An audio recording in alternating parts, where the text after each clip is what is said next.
সূর্যাস্তের পর ভুলেও এই কাজগুলি করবেন না, জীবনে নেমে আসবে আর্থিক সংকট।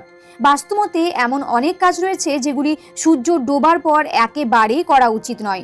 সূর্যোদয় ও সূর্যাস্ত মানে দিন ও রাতের সংযোগস্থল, তাই শাস্ত্রে এই সময়টিকে অত্যন্ত গুরুত্বপূর্ণ বলে মনে করা হয়। তাই সূর্যাস্তের পরে এমন অনেক কাজ আছে যেগুলি কখনোই করবেন না। এতে আপনার পরিবারে যেমন সুখ সমৃদ্ধি থাকবে না, তেমন আর্থিক উন্নতি করতে পারবেন না। এবার জেনে নিন সূর্যাস্তের পর কোন কাজগুলি করবেন না। সন্ধেবেলা ঘুমাবেন না। অনেকে সন্ধেবেলায়ও ঘুমিয়ে থাকেন। শাস্ত্রমতে সন্ধেবেলা ঘুমাতে নেই, কারণ এর ফলে তাদের বয়স কমে।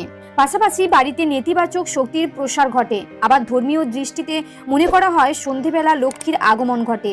এ সময় পরিবারের সদস্যদের ঘুমাতে দেখলে দেবী রুষ্ট হয়ে চলে যান।